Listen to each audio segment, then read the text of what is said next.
Phone silent कर दीजिए। Phone silent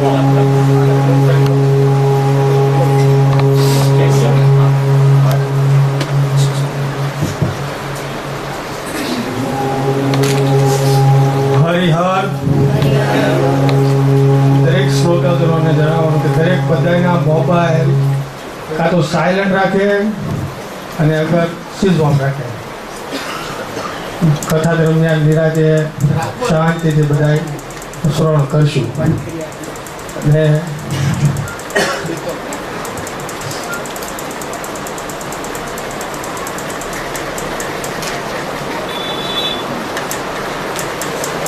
સ્વામીજીને ફૂલ માળા પહેરાવી એનું સ્વાગત કરશે પરેશભાઈ રાજપીપળાવા. હું પરેશભાઈને વિનંતી કરું સ્વામીજીને ફૂલ માળા પહેરાવી સ્વાગત કરે.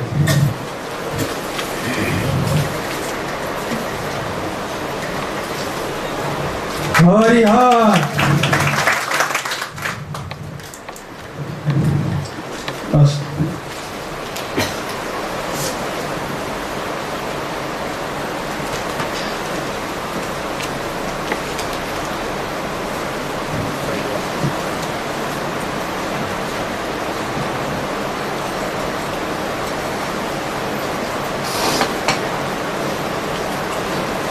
હરિ ઓમ હરિ ઓમ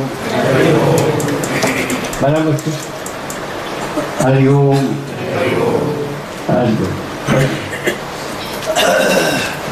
તમને આપ્યું છે એમાંથી 1 નંબરનું પાનું પહેલાં નાખો. હું બોલું છું તમે પાછળથી જીવજો બધા.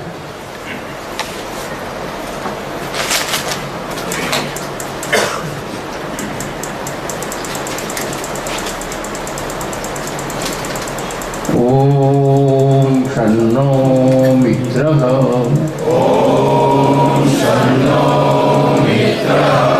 શમ વરુણ શન્નો ભવત્તર્યમા શન્નો ઈશુ ઇન્દ્રો બૃહસ્પતિ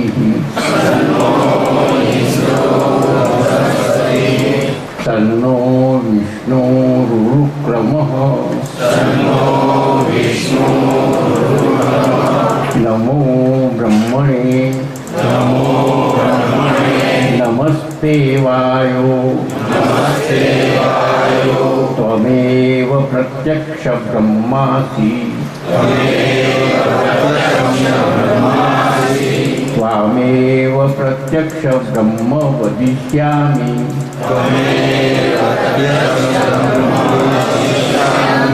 ધૃतं વદિષ્યામિ સત્યં વદિષ્યામિ તન્મામવતુ તદ્વક્તારં અવતુ અવતુ મામ અવતુ વક્તારમ અસતો મા સદગમય તમસો મા જ્યોતિર્ગમય મૃત્યો મા અમૃતગમય ઓમ પૂર્ણમિદં પૂર્ણમિદં પૂર્ણાત્મમુદચ્યતે પૂર્ણસ્ય પૂર્ણમાદાય પૂર્ણમેવાવશિષ્યતે ઓમ શાંતિ ઓમ શાંતિ ઓમ શાંતિ.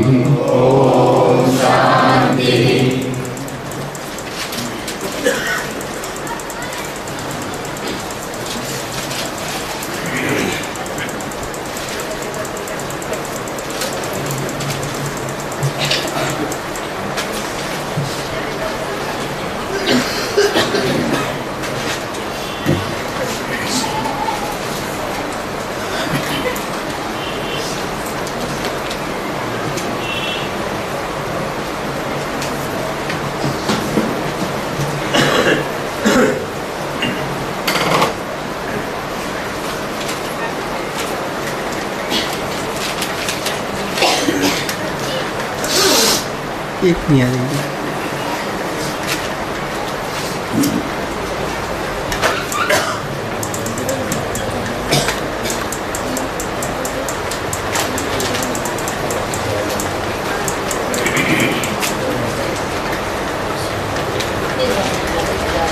આપણે ગઈકાલે સાંજે છેલ્લો શ્લોક હતો. જો તું અષ્ટાવક્રજી જનક રાજાને કહે છે, જનક રાજાની માગણી છે કે મુક્તિ ક્યારે મળે, જ્ઞાન ક્યારે થાય અને વૈરાગ્ય કઈ રીતે થાય, આ જનક રાજાની માગણી છે. હવે આગળના શ્લોકો તો આપણે જોઈ લીધા છે, પણ આજે જે છેલ્લો જે ગઈકાલે છેલ્લો શ્લોક હતો, ચોથો શ્લોક, એમાં એમ કહે છે અષ્ટાવક્રજી કે હે રાજન, તારે મુક્તિ જો જોઈતી હોય તો આત્માને શરીરને પૃથક પૃથક કરીને જો. એટલે આપણે આપણા શરીરને અંદરના જીવાત્માને અને પરમાત્માને, આપણા શરીરની અંદર 3 તત્વો છે. એક પ્રકૃતિ તત્વથી શરીર બનેલું છે, એની અંદર એક જીવાત્મા છે. જીવાત્મા ને શરીર પ્રકૃતિ પરમાત્માએ ભેટ આપેલું છે અને એ શરીરનું અંદરનું સમસ્ત સંચાલન પરમાત્મા કરે છે અને ભોગવે છે આપણો અંદરનો જીવાત્મા. જીવાત્મા શરીરનું એક સાધન, શરીર એ જીવાત્માનું એક સાધન છે જે ગયા જન્મની અંદર ગયા શરીર વાટે એને જે કંઈક ભોગ ભોગવ્યા, સારા અને માઠા કર્મો એને કંઈક કર્યા અને એ કર્મના ફળ સ્વરૂપે આજે આપણને વર્તમાન શરીર જે છે તે વર્તમાન શરીર આપણને ભેટ મળ્યું. શા માટે ભેટ મળ્યું છે? કે જે કંઈક ગયા જન્મોમાં કર્મો કરેલા છે એમાં જે સંચિત કર્મો છે અને કંઈક પ્રારબ્ધ કર્મો છે, એ કર્મનું ફળ ભોગવવા માટે આપણને કર્મના અનુસાર આપણને વર્તમાનનું શરીર મળ્યું. એટલે હવે એક જેને આપણે જીવાત્મા કહીએ છીએ, શાસ્ત્રની ભાષામાં એને સૂક્ષ્મ શરીર કહે છે અથવા તો એને લિંગ શરીર પણ કહે છે. તો એક શરીર અને બીજું પરમ તત્વ. પરમ તત્વ છે એ શરીરનું સંચાલન કરે છે, કે જે આપણે જોઈ શકીએ છીએ કે આપણે જે જમીએ છીએ, ખાઈએ છીએ, ખોરાક ખાઈએ છીએ, એ ખોરાક ખાવાથી એની અંદર જે પાચન થાય છે, એનું લોહી બને છે, એના હાડકાં બને છે, એના જે કંઈક આપણા વાળ બને છે, જે કંઈક આપણું શરીરનું વૃદ્ધિ થઈ રહી છે, એ જે કંઈક પ્રક્રિયા થઈ રહી છે એ આ જીવાત્મા નથી કરતો, સૂક્ષ્મ શરીર નથી કરતો. આપણે આપણા શરીરનું હૃદય આપણે ચલાવતા નથી. આપણા શરીરની અંદર જે રુધિરાભિસરણ થાય છે એ આપણે કરતા નથી. આપણું શરીરની જે અંદર અન્ન લઈએ છીએ અને અન્નમાંથી શરીરનું પરિવર્તન થાય છે એ આપણે કરતા નથી. આપણે મતલબ સૂક્ષ્મ શરીર, મતલબ જીવાત્મા. એ જીવાત્મા એ કંઈ કરતો નથી, માત્ર જીવાત્મા શરીર ભોગવે છે અને આ બધું જે છે સંચાલન શરીરનું એ પરમાત્મા કરે છે. હવે એમ કહે છે અષ્ટાવક્રજી કે તારે તું પહેલા આ પૃથક કરીને જો તો ખરેખર તું કોણ છો એ તને ખબર પડશે. હવે વાત એ કંઈ કાલની હતી, આજે કંઈક યોગ નથી. આ ગઈકાલનું જે હતું એ ભૂસાઈ ગયું. એટલે હવે મારે ફરી વાર કાંઈ અનુસંધાનમાં હતું. મેં કીધું આ કોઈ ભૂસતા નહીં, કારણ કે ગઈકાલના સાથે જે હતું એની અનુસંધાનમાં આજે બધું વ્યાખ્યા કરવાની હતી. પણ હવે કંઈ વાંધો નહીં, આજે ફરી વાર દઈશું. એટલે ફરી વાર દેવામાં શું છે કે આજે ઘણા ભાઈ બહેનો નવા આવ્યા છે, એને પણ લાભ મળે. એટલે ગઈકાલે જે રાત્રે શું હતું એ આપણે આજે ફરી વાર લઈ. હવે વાત એ છે કે પૃથક પૃથક કરીને તું જો. પૃથક એટલે છૂટું પાડવું.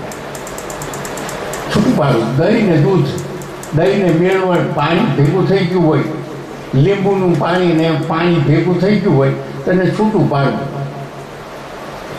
અત્યારે તો લેબોરેટરીના ટેસ્ટિંગમાંથી કંઈક છૂટું પડી પણ શકે, પણ આપણા શરીરમાંથી આપણે કેવી રીતે છૂટું પાડવું? આપણે અત્યારે વર્તમાન શરીરમાં છીએ. હવે એમાંથી જીવાત્મા એટલે કે સૂક્ષ્મ શરીર છૂટું પાડવું. આ સ્થૂળ શરીર જે છે એને છૂટું પાડવું અને પરમાત્માને છૂટા પાડવા. આ ત્રણેય વસ્તુને છૂટી પાડવી. અને જો છૂટું પાડી દઈશ તો તને ખબર પડી જશે કે હું કોણ હતો. હું કોણ છું એ આપણે આજે બોર્ડ ઉપર સમજાઈ જશે કે આપણે કોણ છીએ. આપણે ખરેખર આપણે કોણ છીએ. અત્યારે આપણે બધા બેઠા છીએ, એમાં દરેકના નામ હશે, દરેકના રૂપ હશે, દરેકની જાતિ હશે. કોઈ બ્રાહ્મણ, ક્ષત્રિય, વૈશ્ય, શૂદ્ર, આ બધા જાતિમાં છે. એ રીતે અત્યારે આપણે ઓળખાય છે. કોઈ એમ કહે છે કે હું બ્રાહ્મણ છું, કોઈ કહે છે હું ક્ષત્રિય છું, કોઈ કહે છે હું વૈશ્ય છું, કોઈ કહે છે હું વેપારી છું, કોઈ કહે છે હું એન્જિનિયર છું. તો આ ખરેખર શું છે?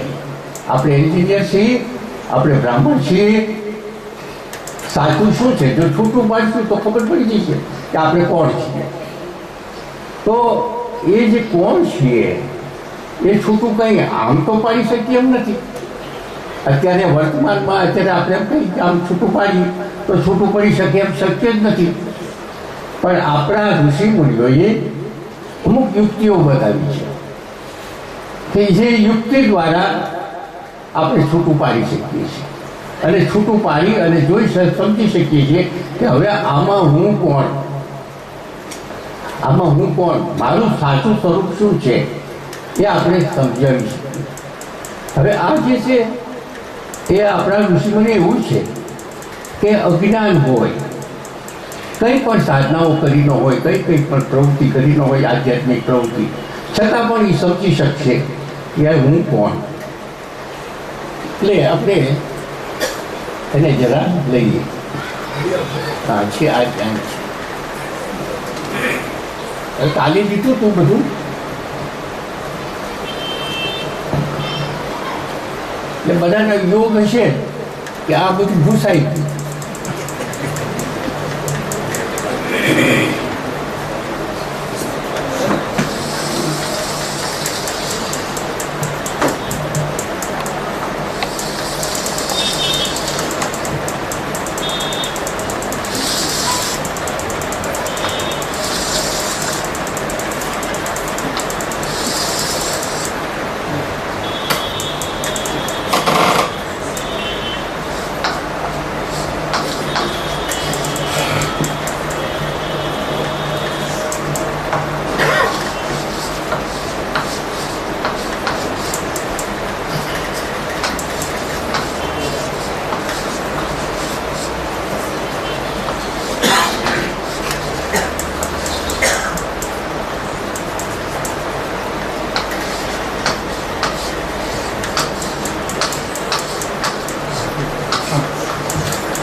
જુઓ,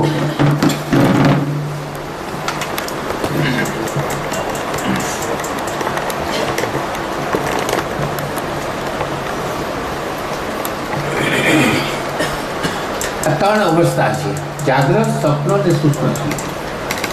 આપણે મનુષ્ય છીએ.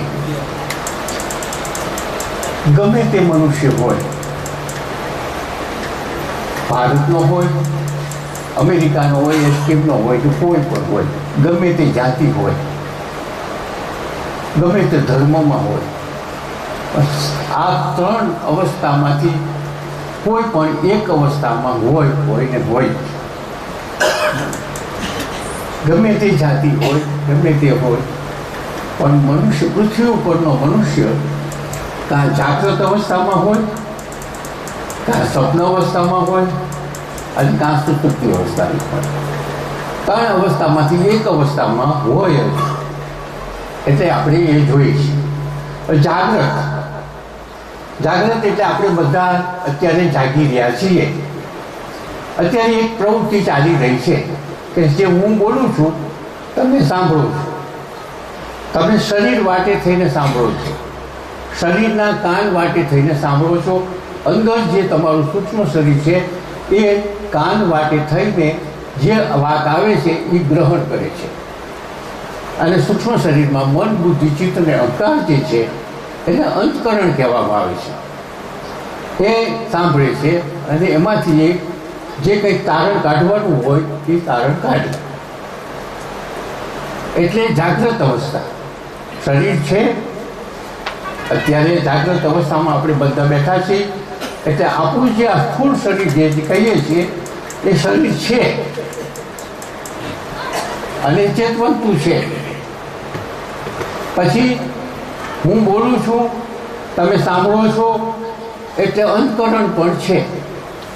એટલે સૂક્ષ્મ શરીર પણ તમારા બધામાં અત્યારે છે અને સાંભળો છો તમે.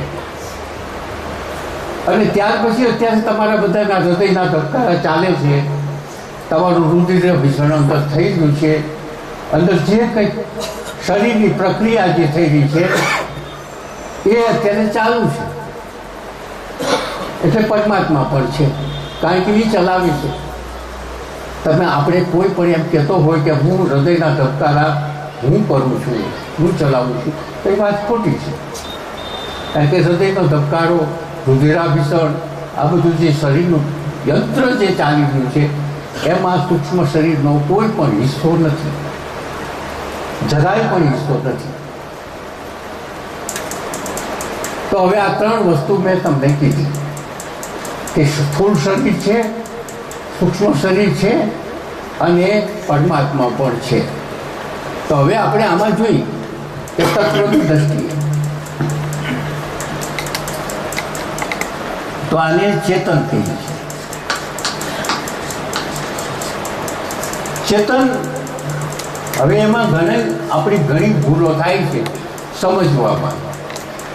ચેતન કયો, પરમાત્મા કયો, આત્મા કયો, પરમેશ્વર કયો, ઈશ્વર કયો, બ્રહ્મ તત્વ કયો, આ એક જ તત્વના નામ છે. પણ અત્યારે ચેતન શબ્દ એટલા માટે વાપર્યો છે કે હું બોલું છું, તમારામાં બધામાં ચેતન બ્રહ્મ તત્વ છે એટલે ચેતન છે. હવે ચેતન છે. હવે અહીં છે આપણે મન, બુદ્ધિ, ચિત્ત ને અહંકાર.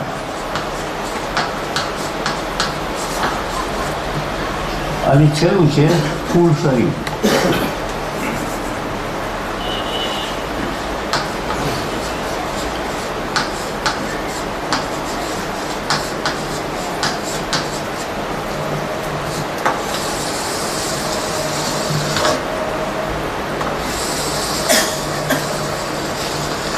હવે જો આપણે વાત નક્કી થઈ ગઈ, ત્રણ ભાગ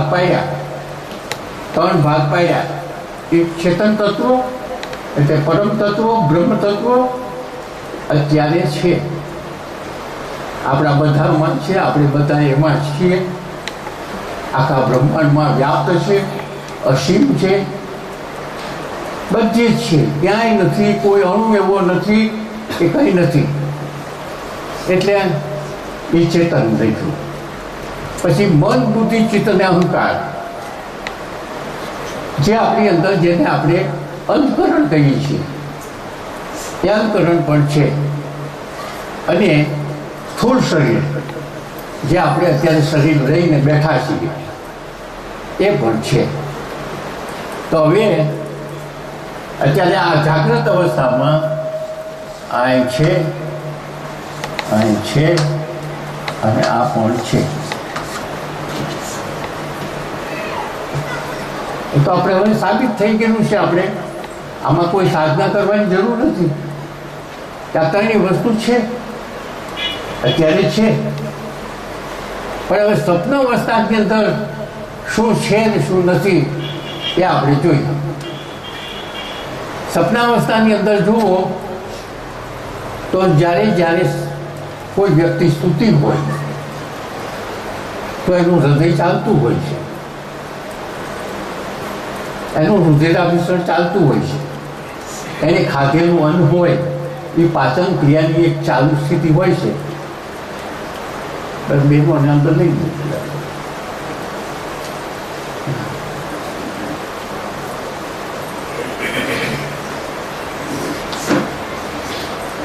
રુધિરાભિસરણની ક્રિયા ચાલતી હોય છે.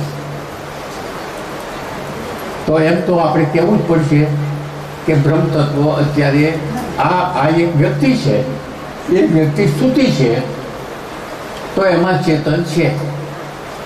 વ્યક્તિ સૂતી છે, સપનામાં છે, પણ એમાં બ્રહ્મ તત્વ છે એ આપણે કબૂલ કરશું.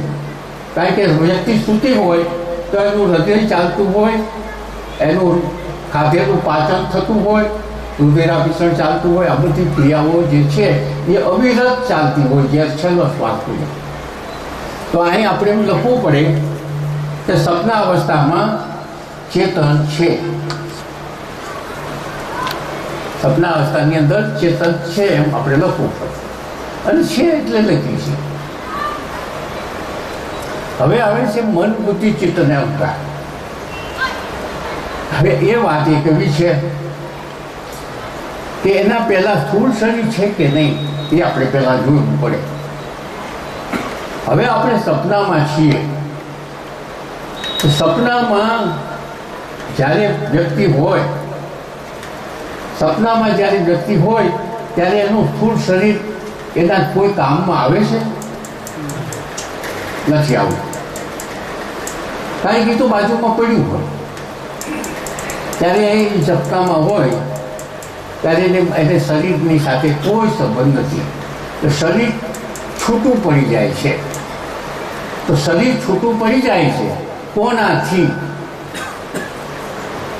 શરીર છૂટું પડી જાય એટલે શરીર નથી એમ લખી નાખવું હોય. નથીનો મતલબ છૂટું પડી ગયું છે.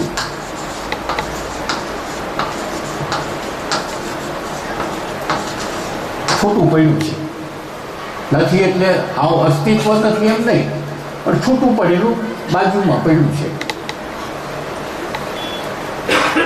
આ સ્થૂળ શરીર, આ એટલે આપણું શરીર. અત્યારે જે આપણે શરીર છે એ જ્યારે આપણે સપનામાં હોઈએ ત્યારે આ શરીર આપણી કામગીરીમાં કોઈ પણ કામગીરી કરતું ન હોય એટલે નથી. તો એ છૂટું પડ્યું કોનાથી? આનાથી નથી પડ્યું. માત્ર આ વસ્તુથી નથી છૂટું પડ્યું. મન, બુદ્ધિ, ચિત્ત અને અહંકાર જે તત્વ છે, જેને આપણે એને જેને કહીએ છીએ અંતકરણ, એ છૂટું પડ્યું. તો અહીં એ શું કરે છે? સપનાની અંદર અહીં હોય તો શું કરે છે? સપનું બનાવે છે. એને આપણે લિંગ શરીર કહીએ છીએ, અથવા તો એને સૂક્ષ્મ શરીર કહીએ છીએ, અને અથવા એને જીવાત્મા કહીએ છીએ. જીવાત્મા અને પરમાત્મા વચ્ચે જાજુ અંતર નથી. એ આગળ આવશે, હવે પછીના પીરિયડમાં આવશે. બહુ નજીક છે. આપણે પરમાત્માથી હાવ નજીક છે.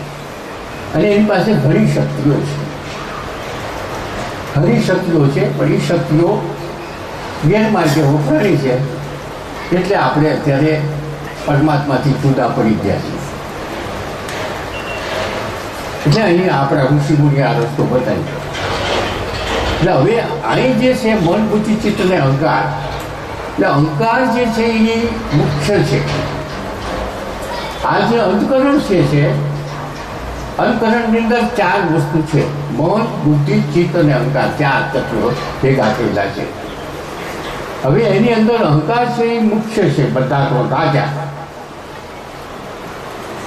અને મન છે એ એનો પીએ છે, એનો પર્સનલ સેક્રેટરી, કે એનો કર્યા કરો નોકર કહીએ તો ચાલે. મન જે છે એ અહંકારનો કર્યાગરો નોકર કહીએ તો ચાલે. કારણ કે ગમે તે ઊભું કરે એ કરી દેવું. ખોટું કામ કરવાનું હોય તો એને સાથ આપે. અહંકાર એવો છે કે એ તો કેટલા જન્મથી વાસનાઓથી ભરેલો છે. કેટલા જન્મો એને કેવા કેવા ભોગો ભોગવેલા છે. એટલે એ સંસારના ભોગો પ્રત્યેની લાલસાઓ છે. હવે એ સંસારના ભોગો પ્રત્યેની લાલસાઓ છે, અને એ લાલસા સૂક્ષ્મ છે એકદમ. અને એકદમ સૂક્ષ્મ હોવાને કારણે એ મનને આમાં એકબીજાના શબ્દોથી સંવાદ નથી થતો. અંદર જે અંતકરણની અંદર શબ્દોથી નથી થતો. એક વાસના ઊભી થઈ, વાયુ રૂપી અહંકારમાં એક વાસના ઊભી થઈ, અને એ વાસના મને ઝીલી કે મારે આ ખાવું છે, મારે આ જોઈ છે, મારે ગુલાબજાંબુ ખાવા જ છે, મારે જલેબી ખાવી જ છે, મારે આવું ભોગવવો જ છે. આવી એક વાસના ઊભી થઈ. અને વાસના ક્યારે ઊભી થાય? પૂર્વે ભોગેલું હોય, પૂર્વે એના સ્વાદો લીધેલા હોય તો એ પાછી સ્મૃતિ તાજી થાય અને એને ભોગવવાની ઈચ્છા થાય. કારણ કે અહંકાર આજકાલનો નથી. અહંકાર તો કેટલા ટાઈમનો છે, કેટલા જન્મો પહેલાનો છે. આપણે આ શરીરમાં અત્યારે આપણામાં અહંકાર જે છે, અને જે સૂક્ષ્મ શરીર જે છે, એ સૂક્ષ્મ શરીર પહેલાં કોઈ બીજા શરીરમાં હતું, અને એ શરીર ભોગવી અને છૂટું પડ્યું, એટલે પછી આપણે નવું શરીર આવ્યું. હવે પછી આવશે. એટલે હવે એના પહેલાં હતું, એના પહેલાં હતું, એના પહેલાં હતું. એટલે અનેક જન્મો પહેલાં એ અહંકારે વાસનાઓ ભેગી કરેલી છે. એ આ શરીર માટે થઈને એને ભોગવવી છે. એટલે એ પોતે એમાં એક વાસના ઊભી થાય એટલે મન તૈયાર થાય. વાસના ગમે તેવી હોય, સારી હોય કે ખરાબ હોય, મન તૈયાર જ છે. મન એ કામ કરવા તૈયાર છે. મનની પાસે ફૂલ ઇન્દ્રિયો છે. આપણી આંખ, કાન,